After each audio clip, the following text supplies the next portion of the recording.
Hello everyone, and now welcome to game 2 in the series between Worker and Hawk. Worker spawning as the yellow orc on the bottom left hand side of the map this time. Meanwhile, on the top right, we have Hawk spawning in the same place as he did on Secret Valley. Game 2 in this series, as we saw Hawk pretty much play with no inhibitions and pretty much playing to his style. I was surprised that Worker didn't do any of the things that a normal orc player would do to try and slow down a human player. There was no serious harassment with the Blade Master, and now we are looking at a Voodoo Lounge being placed down, which is much earlier than the previous game, and I think this is a direct reaction to what we saw in the effects of game number 1. Alright, Blade Master now going to be going after this Troll Trapper here, and as soon as the Archmage realizes that his opponent went for a faster Voodoo Lounge, he may make adjustments of his own. Now, what do I mean by that? I mean that he is most likely going to try to go for that Beastmaster earlier on. Just because that Voodoo Lounge was placed down, it is going to end up delaying the tech to tier 2, and delaying the tech to tier 2 means that, well, it also means that the Spirit Lodges and the Bestiary will be a little bit later, allowing for Quill Beasts and the Water Elementals to deal more damage. However, the Archmage is not at level 2 yet, meaning he does not have Brilliance Aura, and things are going to be a little bit slow going. Alright, Archmage still wandering around here. I'm still waiting for that tech to tier 2. There it is. Meanwhile, we see the tech to tier 2 for Hawk is pretty much at the same exact time, so the Beastmaster will be hired up most likely in quick order. Meanwhile, Footman getting stuck up behind a Grunt there, that Grunt making sure that his fellow Orc brethren do not fall in battle, as workers are very important. Meanwhile, some more militia creeping away from the Archmage is underway. This is one of the best things about the human race and creeping, is that you can still get experience even if your hero is nowhere nearby. This does open up gameplay and open up the map a little bit more, especially for human players, as the human player here quickly sells an item, buys a Boots of Speed, and now Hawk may be running off to the west side here to perhaps take down the Null Overseers. Blade Master now going down the Null Overseer and Null Warden creep camp, each of them pretty much taking the opposite side of the map than where their starting location is. So this is a little bit of a surprise. Blade Master should get to level 2 off of this Null Overseer if he had even just gotten 1 kill, which I believe he did get. Null Overseer taking a fair amount of damage, but will end up falling here in just a second as we have a level 2 Blade Master. Alright, Grunts off to the north here. Grunts know exactly what's going on and where it's happening. Claws of Attack +6, a nice item for that Archmage. Blade Master ends up picking up Gloves of Haste. Which item is better? That is very difficult to say, as some would like one more than the other. I believe that the Gloves of Haste actually is scales a little bit better with your level. While you're lower level, you want Claws of Attack, but while you're higher level, you want Gloves of Haste, since it does scale as opposed to, say, a flat number. Alright, Archmage. And going after the rest of the remaining units here, gonna go ahead and take them down. Archmage is at level 3, has 2 Claws of Attack +6, and all of a sudden, that attack, even though it doesn't sound like very much, his items pretty much give him an additional Footman. That is another way to think about it. 12 to 13 damage, well, this is +12 damage right there, and it's on range.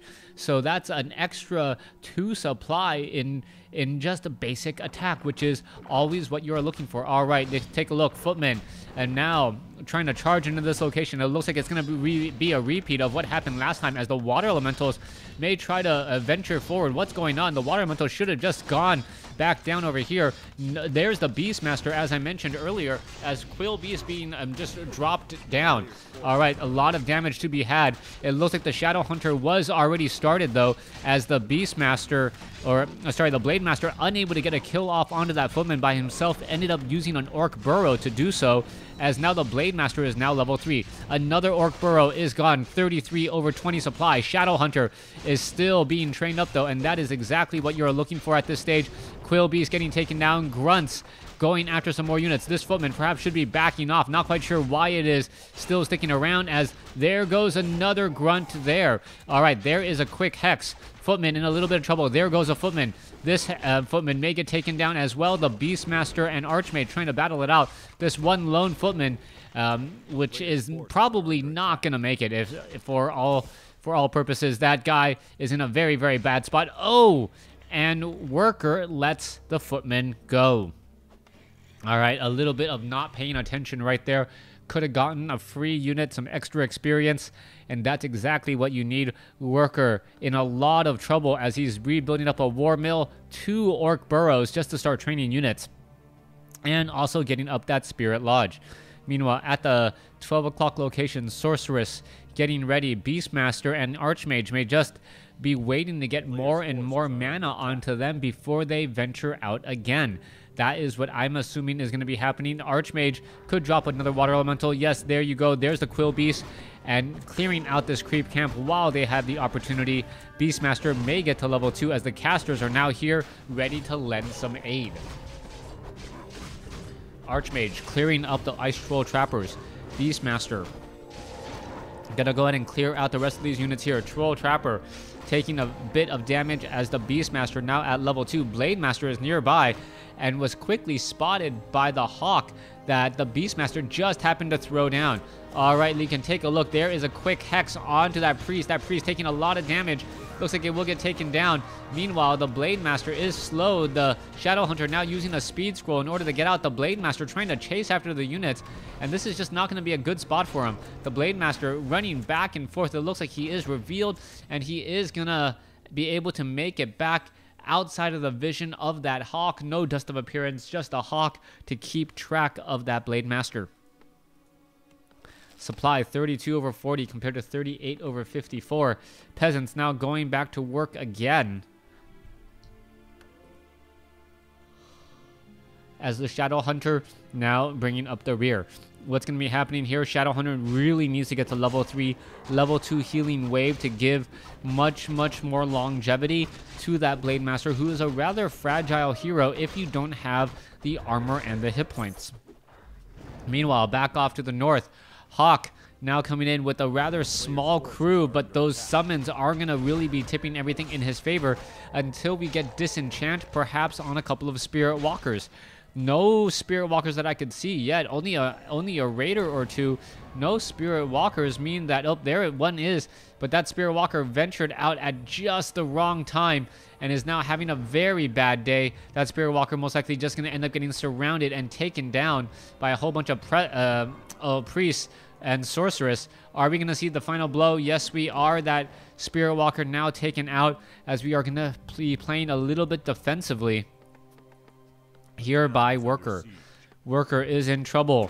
He needs to figure out what to do here. Voodoo Lounge quickly going to get taken out. You see scout towers being placed down, ivory towers used. Peasants can be there to start repairing, and under the cover of these guard towers, it will be extremely difficult to take them down.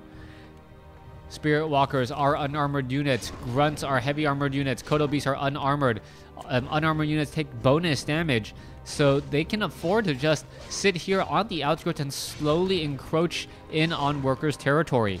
Worker has nothing he can really do to fight back here, as the Blademaster now trying to do a little bit of a flank that's not really working. I believe actually those guard towers in the back are far too far back, as we are looking at still a Demolisher now making its way into play to perhaps finish off some of these Sorceress and other remaining units. Alright. Demolisher getting repaired. Let's take a look. Barracks now going to get taken down. One guard tower about 1/3 of the way through. Beastmaster now being forced to back off. So much slow damage mitigation, healing. So much stuff going on right for Hawk, as Hawk is just really cruising at this point. He knows that he has the advantage, and as long as he doesn't give this up or make a terrible play mistake, he is going to be fine.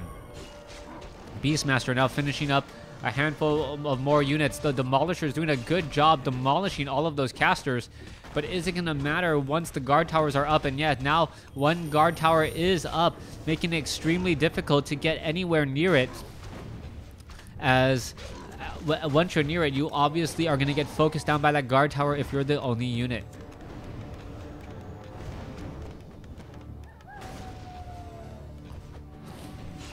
Alright, Blade Master now coming over to move and trying to put pressure on this Beastmaster. Beastmaster now in a really strange situation, needs to back off here. And he does back off. Another guard tower is now done. And the guard towers are just poking their way at that altar.